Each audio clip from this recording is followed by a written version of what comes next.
President, we need a reset, and we need to reset. Mr. President, in your absence, I congratulate you on your assumption of this chairmanship of the General Assembly.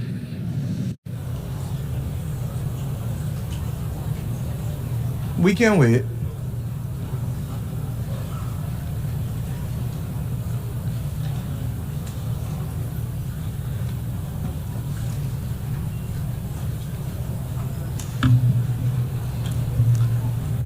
As I said, Mr. President, we need a reset, and we need to reset. Those of us here today representing our brothers and our sisters the world over have endured 4 years of polycrises. As the children of Mother Earth, we continue to wrestle with the climate crisis. As a human family, we grapple with the legacy of the pandemic. As a digitally connected people, we are now, regrettably, confronted by multiple theaters of war and scenes of horror and famine flowing from that war. Armed conflict instead of pursued development. Citizens of every country as well, struggling to contain the rising cost of living and the implications for them and their families on a day-to-day basis. And Mr. Speaker, Mr. President, we are all now threatened by the second but silent pandemic of antimicrobial resistance, together with a growing incidence of death and disability from chronic non-communicable diseases. We cannot afford the distraction of war. If ever there was a time to pause and to reset, it is now. Collectively as an international community, and individually as leaders in each of our countries, we must now deliver new opportunities and solutions to these crises which dampen economic growth, which restrict the ambitions of our people and numb our sense of the beauty and goodness that the world ought to be offering because it has it to offer. The reset for which I am calling, and indeed all of our citizens are demanding, must see an end to all forms of discrimination. That rules and institutions today exist which create first and second class citizens, as we have said from this podium year after year, depending on your nation of origin, militate against the trust and the credibility and the hope, and it fosters a crisis of confidence in the existing international order, which must become inclusive and responsive for all. More than any other complaint from this podium has been the disparity in treatment and the inability to be able to have fair and transparent treatment for all that would lead to the trust necessary for us to solve the problems of our times that are truly beyond man-made causes. Neo-colonialist structures that perpetuate and reflect an old world order characterized by racism and classism and misogyny, while ignoring the legitimate aspirations of billions, will not help to foster the hope or trust that is necessary to meet these polycrises. We must ensure that the global institutions give developing countries, especially small vulnerable states like my own, or vulnerable middle-income countries, seats at the table of decision-making where we can be seen, heard, become active agents in our own cause and lead our own development paradigms. My friends, we are reminded that 2024 is the final year of the United Nations Decade for the People of African Descent. Much has been achieved, but the recognition, the justice, and the development for people of African descent that was promised by this decade has, to say the least, not yet been fully realized. And it is for this reason that the Caribbean community joins the growing chorus, and my own country in particular, for the immediate proclamation of a second decade to complete the unfinished work and address the matter of reparations for slavery and colonialism.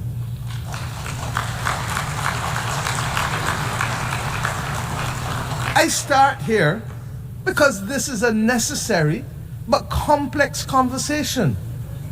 And the Caribbean community is resolute that it must happen.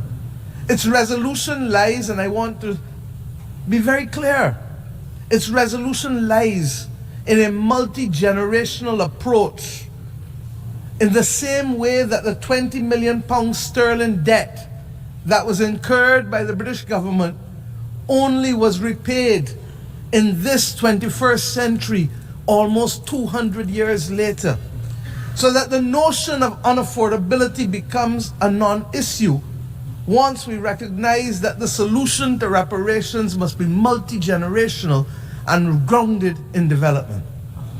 Mr. President, of necessity, the reset must also be characterized by institutional reform, which has to start in the United Nations councils. These councils suggest that some are full members, and others are only part members, and some may be part-time members, and some may be occasional members. All of this has no place in the 21st century.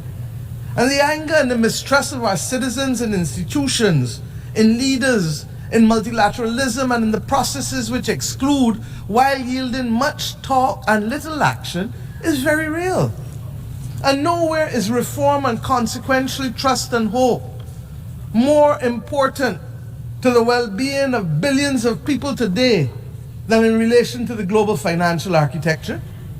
Restricted access to capital, its disproportionately high costs barring us from doing that which we must, its inadequate scale, and the overwhelming burden of debt often imposed on us by circumstances beyond our control. These are all now combining to force governments in the world's poorest countries, and frankly, across many vulnerable middle-income countries, to devote more resources to debt service than to health and education, and in some instances, even infrastructure. For far too many members of the human family, cold ground is our bed and rock is our pillow. Too many go to bed with their bellies hungry, and too many may not even have a bed. Our reset must therefore collectively build a common agenda that reflects and reinforces our shared humanity. It is that shared humanity that binds us together. Mr. President, you know better than most. Our African brothers and sisters got it right with the principle of Ubuntu, and have used this principle, this General Assembly, to remind us that its simplicity is what we should aspire to. I am because you are. I am because we are. My well-being is tied to yours, and our collective well-being is connected to Mother Earth. This best voices the approach needed to give expression to the reset that is absolutely necessary. And we acknowledge that there are glimpses of hope. We have, for example, on Monday, agreed to a pact for the future, but we still have war. We have agreed on a global digital compact, but we still have raging pandemics in the slow motion silent pandemic. All of this rests, my friends, on the common agenda that the Secretary General had set out for us before. Yesterday, we agreed in a high-level meeting on a political declaration on antimicrobial resistance. A lot of fancy words, but this is where the rubber hits the road. Because all of us in this room know people who have died from infections and for whom the antibiotics simply are no longer effective. So that within 48 hours, a person's life is snuffed out, almost as if they were at war. My friends, following on the intervention of the Bridgetown Initiative and the Paris Pact for People and Planet, the efforts of many across the board, we acknowledge that there is some hope. And it is evident in the beginnings of the reform that we are seeing little by little, but nevertheless, they have started. These are all important steps, but we cannot take our eyes off the prize. Barbados has called for a fundamental reset includes attitudes and behavior as much as actions or reforms. Heads of government are in agree that we must trigger national development agendas of transformation with both speed and scale. We have a date with destiny against 1.5 degrees. We know that that is what is needed to survive. And the implications for people, even as we speak, can be dire.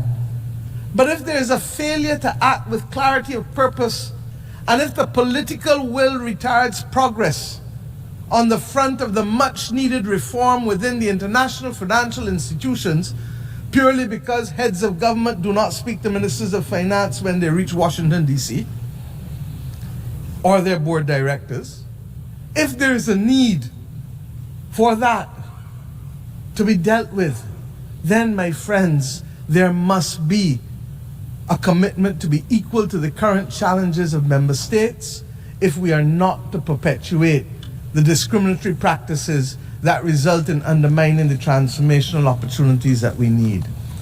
Depriving vulnerable countries from being able to access concessional income that is long enough to build the resilience to save lives and to protect livelihoods is unjust. And that is why we must remain focused. That is why, my friends, we launched yesterday the third iteration of the Bridgetown Initiative, which identifies three key principles, very simply. One, we must change the rules of the international financial system and reform its governance and instruments. Two, we must shock-proof vulnerable economies by dealing with debt and liquidity in a comprehensive, development-focused manner. And if we need to give countries a shot of liquidity like we give them a shot of adrenaline to avoid them falling off the cliff of death, then we must do so. And thirdly, we must augment financing by boosting country capacity to invest in resilience by several means, including what has been announced already, the rechanneling of special drawing rights through our multilateral development partners, but that will only be truly effective if there is another issuance of SDRs in the near future. Indeed, we must also address the challenge, and this I believe to be the fundamental mission of this generation, of how we are going to secure the global public commons to be able to maintain our safety and stability as a global community. We're going to have to discuss how we can secure it, and of course, how we must finance it. And that is not only the climate crisis or the loss of biodiversity that we speak about, but the other many global challenges that can truly destabilize countries and regions. Mr. President, these considerations are of fundamental importance to the sustainable existence of our generations, future generations. The SIDS agenda is another story of promises made but not kept.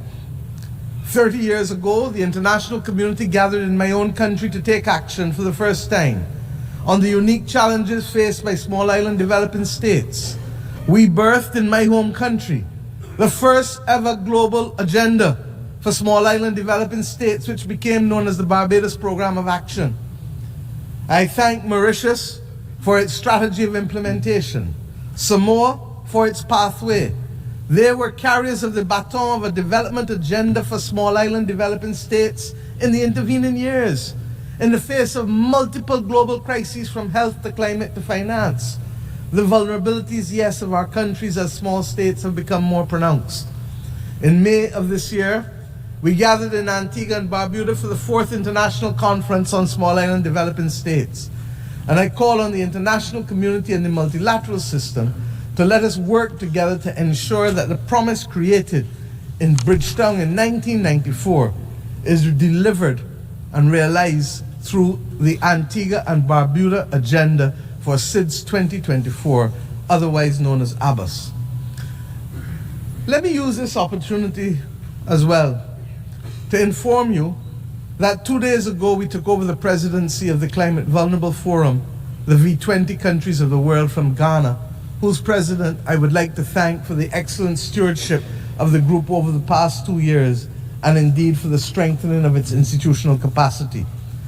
The priorities of our term as chair of the V20 countries will be the multiple dimensions of climate crisis dealing with them, the impact of the climate crisis on human health, and of course, the issue of debt and climate, because if we don't solve that, we cannot take the appropriate actions to deal with climate. I invite all United Nations members who are not yet members of the V20 but who are climate vulnerable to join this group, because it is only through amplification of our voices and consistency of our message and solidarity that we will continue to see the pace and scale of reforms that we need to be able to save our people's lives. I commend to you the declaration of the leaders of the Climate Vulnerable Forum that was adopted this week on Wednesday. Mr. President, above all else, we need a global reset on peace. There needs to be global peace. And those of us who are old enough would have recognized that there are peaks and valleys as it relates to this issue of conflict. There are few areas where the world is more in need of the United Nations acting as the United Nations to secure the objectives of the Charter than in the area of peace and security.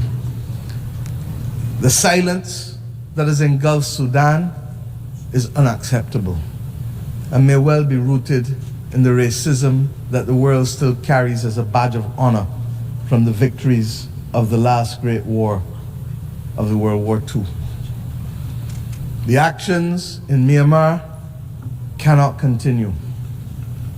Ukraine has sucked more oxygen out of the global community and the global financial system than any of us can appropriately accept at the very time when the world needs to be applying its resources and efforts to fight in the greatest crisis known to mankind. And the spread of the war from Gaza to the consequences in the West Bank to now clearly what is happening in Lebanon as we speak with Israel, all of these are but the tip of an iceberg of death, violence, and instability, and robs the global community of oxygen and resources at the very time when we need it most in a strategic way. We all know, as students of history, that even the longest war in history came to an end. These wars, yes, they too will come to an end. But the question is when and at what cost, and without much loss of life, with how many children not being able to be either given the chance to live or will now live with memories of war that will affect their every action for the next 60, 70, 80 years of their lives.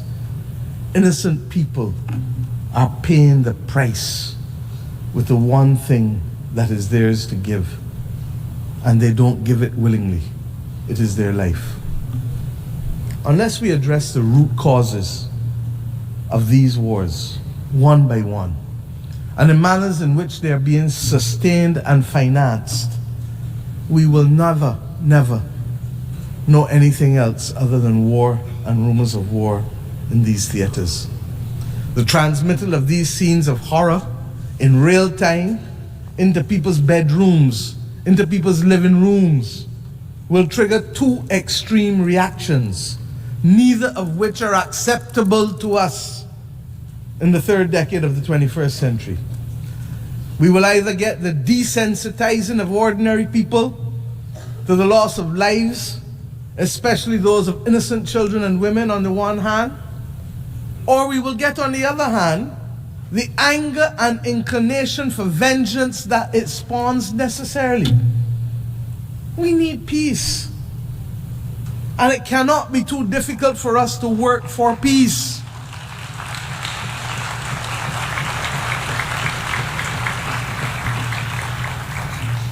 It is the same Bible that tells us in the stories of the Old Testament, much which has guided many people across this world. But when we turn from the Old Testament to the New Testament, it is Romans that says to us, "Vengeance is mine, saith the Lord. not any country, not any human being, so that the Bible can't be used as a convenient aid when it suits us and rejected when it doesn't.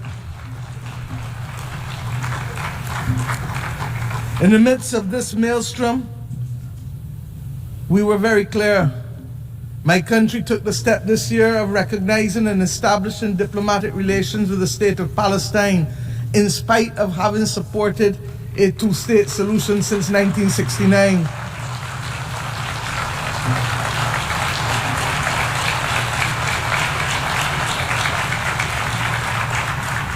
And we did this because it is clear to us that the state and people of Palestine, human beings, are entitled to full recognition by integration into and support from the international community. The Charter does not say we the people, with the exception of any one group from any one part of the world. We join with others, therefore, in congratulating the state of Palestine in taking their seat among the United Nations member states as they did on the 10th of September of this year.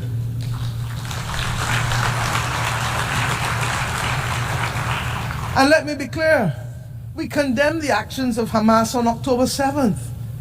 But we equally and strongly deplore the humanitarian catastrophe in Gaza, which is the result of the disproportionate use of force by Israel. There's no justification for it. And that is why treaties exist governing the rules of engagement for war. Because we as human beings learned better and know better and committed to better. A two-state solution, no matter how elusive it may appear to be now, is the only answer. And I've said already this week that we have known difficult battles in mankind's history. But when we were in it, we didn't think we could achieve it, but we did. We abolished slavery. We removed apartheid in South Africa. These battles are not beyond our creativity, our capacity, and our resilience to resolve them. Similarly, we insist that the killing in Ukraine really has to stop. The people of Ukraine must be allowed to live within the internationally recognized boundaries of their state in peace and freedom from the threat of use or force. And as I said, it is sucking too much oxygen out of the global financial system, and countries that should be the beneficiary of aid are being told that they may have to wait in the interest of the defense of others because of war. I say to us truly, there has to be a singular commitment to build a peace. Truly. Mr. President, my own region has not escaped the scourge of instability and violence. The Americas do not constitute today a theater of war. But we are today witnessing, for some years now, an unprecedented escalation in the number and caliber of assault weapons which are finding themselves in the hands of criminals who are wreaking havoc on the legal systems and our societies, particularly in the small island developing states of the Caribbean and indeed in the wider states of Central and Latin America. This scourge caused by guns manufactured in the United States of America primarily also requires a fundamental reset.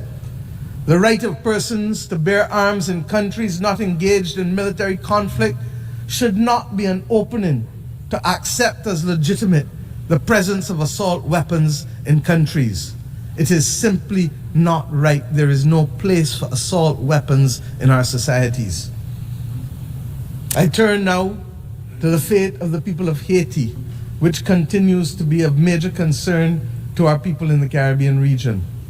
The global community now has an opportunity for an essential reset with how it addresses its relationship with Haiti, and which has been born in all kinds of semi and partial concern over the course of the last few decades. We continue to have it as a recurring decimal because we have failed to solve the problems and put them on a sustainable path to development for its people. What is needed is transformation of our sister nation. And yes, we must provide first and foremost security, but transformation must be its handmaiden. The government and people of Haiti need the full support of the international community, not just in the short term, but in the long term.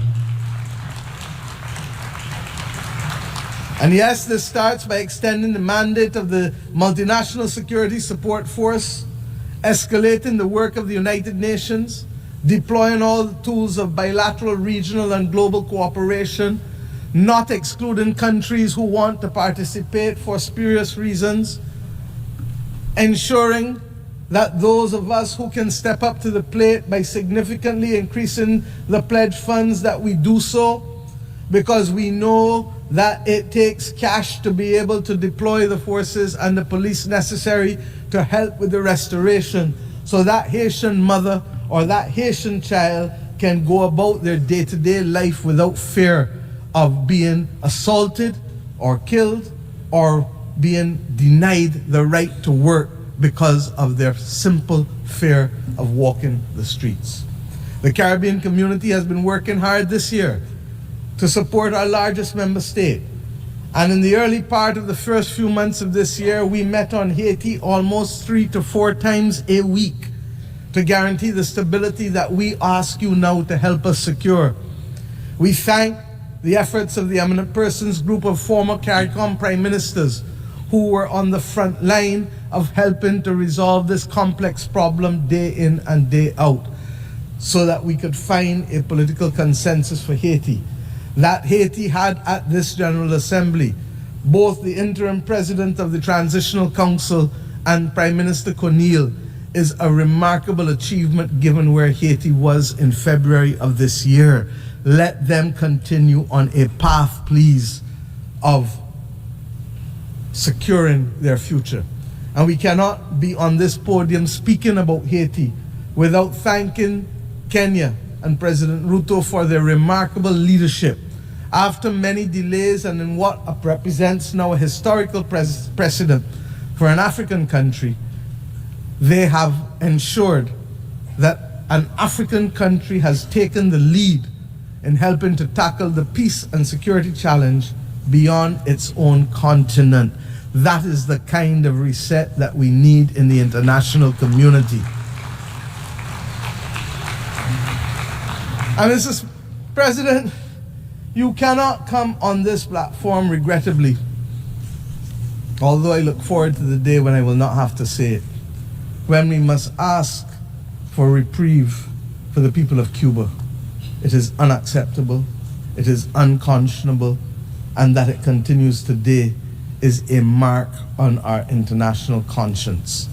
The Cuban people continue to face the most dire of economic circumstances, and that this is directly as a result of its exclusion and its designation as a state sponsor of terrorism. And I have addressed our only knowledge of terrorism, and Cuba is in fact the downing of the Cubana plane off the waters of Barbados, where Cubans, Guyanese, and Koreans were killed. My friends, Cuba has been a valuable partner, stepping up for us when it has mattered most, by the provision of nurses and doctors in pandemics, and by the provision of other essential workers when the global community needed it, and when people needed to be liberated in Southern Africa. The reality is that we must have and continue to have resolve in calling for the embargo to be lifted, and we will condemn it year after year after year because it is simply wrong. As we say so, we pray that the people of Cuba, as they determine what damages they have found from Hurricane Helen, as well as we pray for the people of Florida, who clearly are going to spend the next few days identifying the damage as a result of a hurricane that hit Category 4 when it reached Florida. This is the climate crisis that we speak about. The people of Nigeria are still counting the bodies with respect to the floods that took place there. We have hard work to do. In our own Caribbean region, Beryl literally decimated the islands of Carriacou and Union Island, and indeed would have affected Grenada and St. Vincent more broadly. Jamaica and my own country's coastal infrastructure was significantly affected with our fishing industry, 90% of it being decimated. This season of superlatives, with its floods and droughts, its hurricanes and fires, will take the lives and livelihoods of too many. The climate crisis is hitting us almost weekly across the globe. The deniers of the climate crisis, they too need a reset that will admit of the absolute necessity of collective action by the global community to save our way of life and our planet. Mr. President, at the start of this week, the skies were much darker. I truly believe so. We are starting to see some glimmers of light. We leave New York this week noting that the clouds are lifting, conscious that the sun is peeping out in certain areas, not all, but in certain critical areas, giving us a sense of renewed hope that reset is in fact not only possible, but necessary in key areas: institutional reform, reform in our financial architecture, reform in how we view development, but above all else, reform in how we see each other and value each other. This hope springs from the Pact for the Future and the many declarations that we have made here, the terms in which my fellow leaders spoke from this platform for the most part, the urgent need to recognize reset, reset, reset, even if they didn't call it by that name. It is as if we all truly understand and accept the challenge of rising to solve the major difficulties that are faced by the people of the world, and to recognize that global moral strategic leadership requires of us the commitment to redress the wrongs and to take care of saving people and planet. But recognition of the need for the reset, while it is the first step in any issue, what is now also needed is eternal vigilance as our companion, so that as we take the steps to transform attitudes and institutions and rules, we will not succeed overnight. We will not succeed even in the next decade. But if we don't do the reset to change the legacy of centuries of exploitation and domination, we will not be fit for purpose to meet the needs of our people in the third decade of the 21st century. I can think, therefore, of no better way to conclude than with a song that I had cause to use almost 30 years ago from my own country. Song from Edwin Yearwood, when I first stood on this podium almost 30 years ago in 1995 as a young minister of youth. And I quote, "A voice in my head keeps talking to me. It tells me the road is long. It tells me we must be strong. Roll with the pain and roll with the strife, for today is the rest of the start of your life." Mr. President, may the new hope fostered here this week signal the start of a new deal for people who hitherto were not seen, and even with the existence of this body, whose voice and presence were not felt. These people have been recognized too often, and these countries, as mere statistics, and not with the human dignity that is their birthright, or the human dignity that is the conferred right from these United Nations. Mr. President, I thank you.